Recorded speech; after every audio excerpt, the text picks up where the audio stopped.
car pulls and runs fine.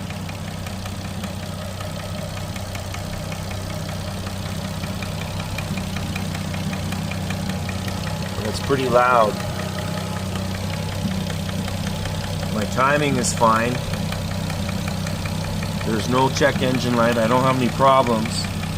I do have a small exhaust manifold gasket leak. I'm just curious what that can be, because it's a lot louder than it's ever been.